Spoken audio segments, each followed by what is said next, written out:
Hi, folks. How are you all doing today? So, today I just thought of starting with Tynker. Tynker is another coding platform where you can actually start learning coding. Block based coding and text based coding is actually available in Tynker, right? So, we can also do Minecraft things in Tinker.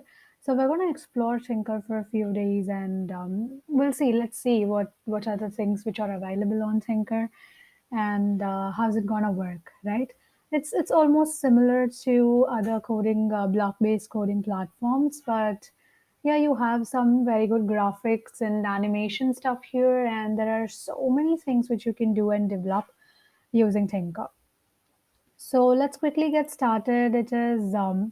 It is something which I am excited, and I hope you're all excited too, along with me. So I'm just gonna log in to my account, and I have a teacher account, but you can actually create a student account for you. And there are some free courses which you can do on Tinker. So yes, you can do it. Okay. So I'm just clicking on continue with Google, and I'm just gonna choose my account. So it's pretty simple. You can just choose continue with Google and you can get in. That's it. So you can go with student account, and I am working in a teacher account because I'm already a teacher. I had an account already, but I've created a new account now, just right now, with my new credentials, and there's a curriculum built in Tinker already, so there are some free courses available for you guys. So if you want to explore and if you want to do, you can absolutely do them, and then your projects will be visible in your projects section. So as I said, this is a new account and I don't have any projects in this, so I'm just gonna do with you all guys. And when you click on create new project, you have so many stuff. So on the left hand side, you have a complete menu. So you have block coding, Python, JavaScript, HTML and CSS, Java, P5.js, Minecraft, robotics, AI, ML, STEM, and some quick tips. Okay. So you have all these things, and you have so much of stuff in block based coding again. And then there is Python and you have JavaScript. So you can see there are so much of stuff which you can do. So you have Minecraft here. So you can create Minecraft stuff over here, and there is so much again related to Tinker Minecraft again. So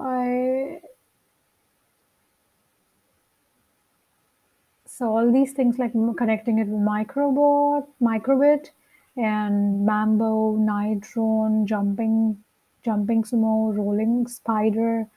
Oh my God! See, there are so many options. You have artificial intelligence stuff here, and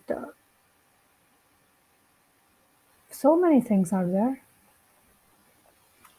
So these are, I think, these are some quick, uh, let's say, quick tips. So these are some quick tips to change direction, to add effects, clicks, and all. You can actually learn from here. I hope so. So let's go back to block-based coding here, where you get to see so many things.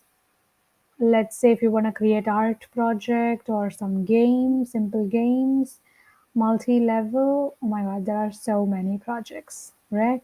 Let's quickly click on beginner projects. So you have cow, joke, cats and dogs, falling trails. If you wanna remix them and do them, yes, you can do them. Spooky sounds, space cowboy, grumpy cat. Let's just click on cow joke. Tell a story using code. Okay.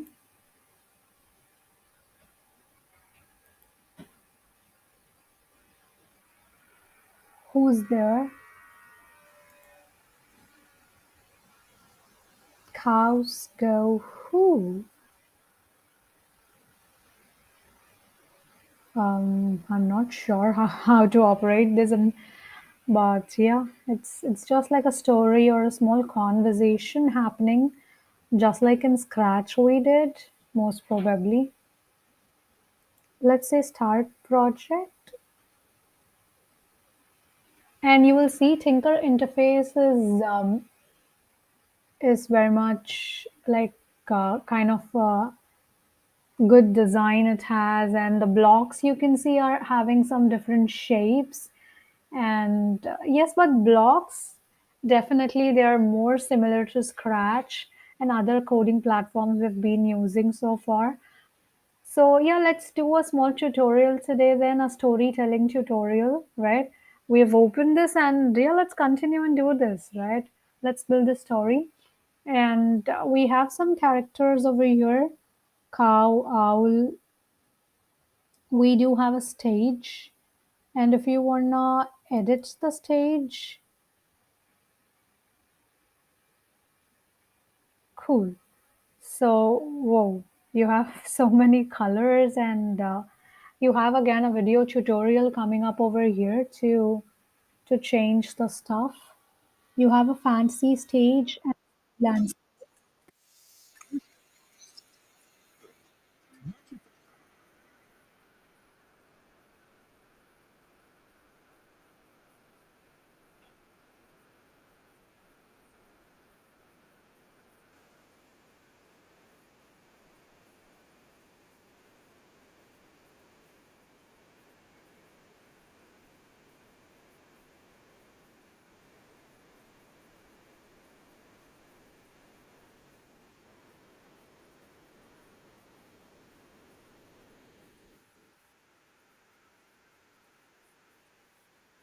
Cool.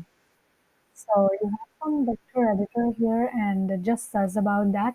Like we have in Scratch, you have vector and bitmap both, right?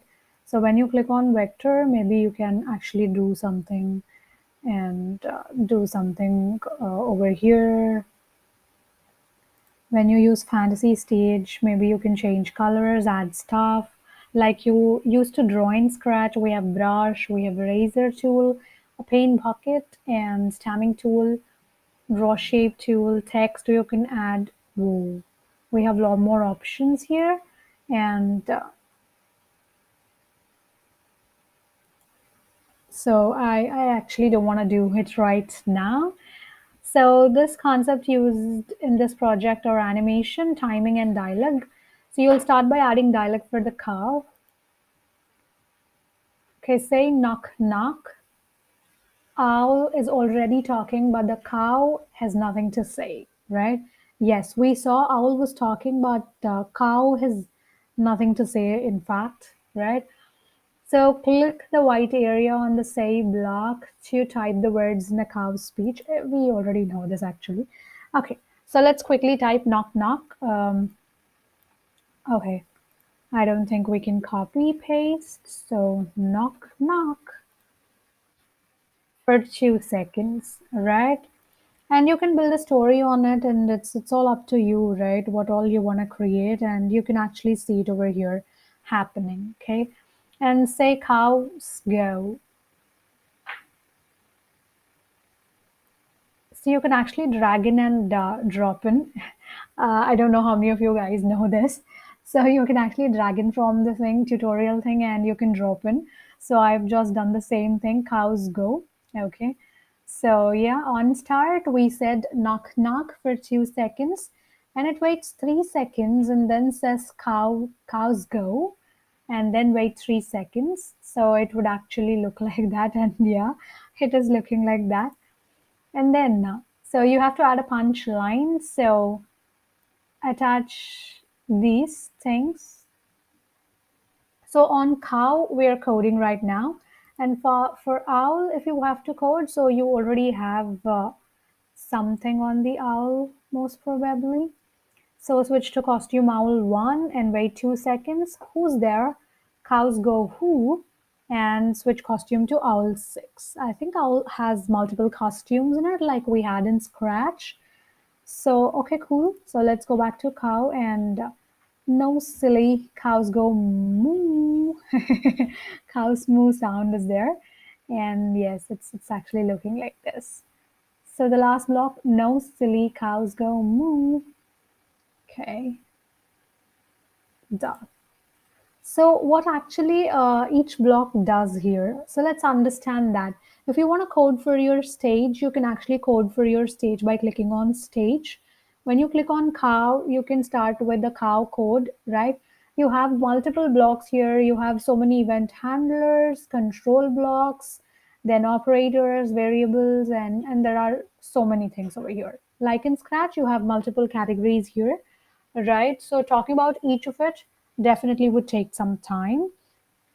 But talking about these blocks, so on start is like when green flag clicked in Scratch. So if you've not been watching my Scratch series yet, please do go back to my channel and start watching that.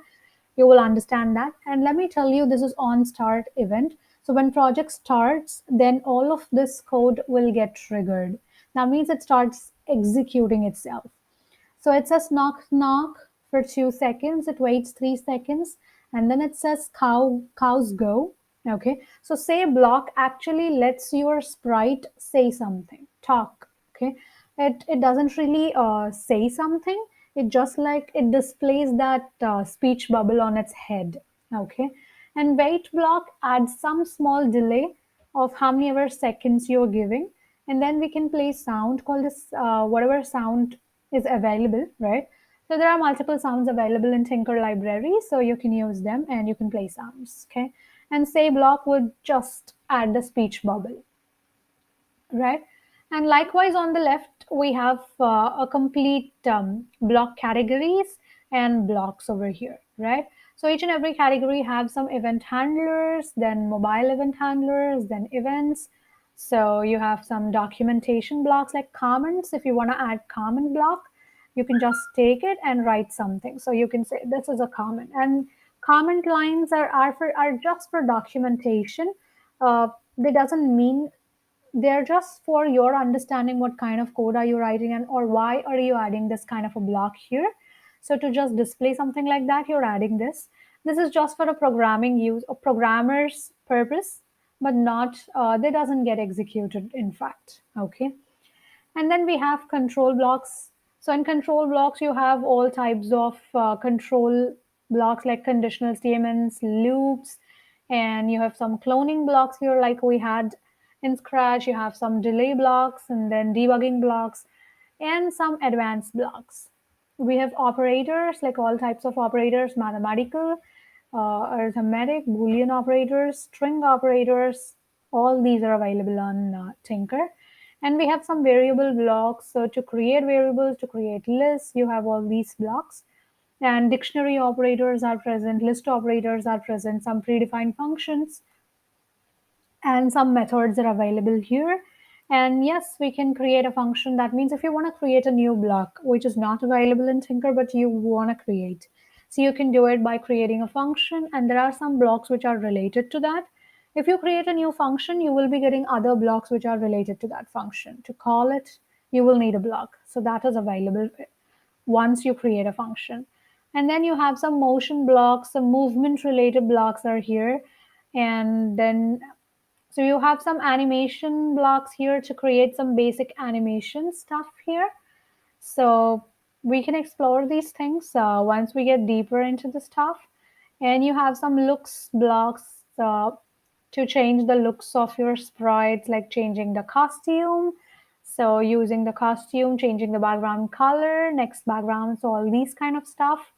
You have some level blocks and whoa, layer blocks, visibility blocks, special effects if you want to change the color effect, or if you want to clear the graphic effects. Yes, you have it.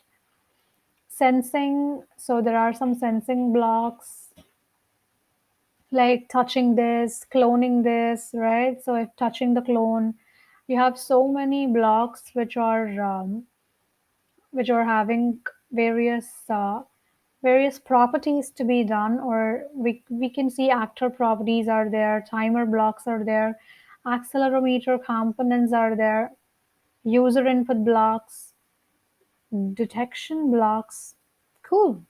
There are some cool things. Sounds. This is something which adds interest in the project, right? So you have some cool sound effects and sound blocks, and if you want to add more, so we can say that these are extension blocks if you want to add robotics and hardware stuff, gaming kits or AI and ML kits. So this is the standard library, and yeah, these are all available maybe, and you can just click on them to add them. Motion blocks are there, animation, looks, sensing, and sound. Okay, these are standard blocks, and yes, the rest of them, if you want to use them, you can add them. Okay, so pose detection is there, object recognition, NLP. Oh my gosh, there are so many. Cool, cool. So let's quickly just click on it to run it and check.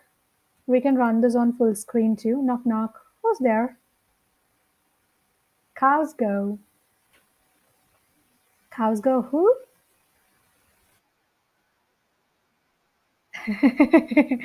So no silly, cows go moo. Cool. So this is a very small story built, and it just got frightened. It's like scared. Cool. So this is about it, and it's a cool small story we've created here, and yeah. So this is about the first project, maybe, right? And we can create multiple stories on Thinker block-based coding thing, right? And you have very similar kind of stuff related, like in Scratch you have. And I really like the interface, and this is like more graphic stuff is there, the elements and all, the design. Yeah, absolutely cool stuff you have. And yes, this is all about the first project and Tinker's introduction. So thank you so much for watching this video. If you like this, you can do like, comment, share, and subscribe to my channel, Folx. Bye bye, guys. Have a great day all, and thank you so much for watching this video.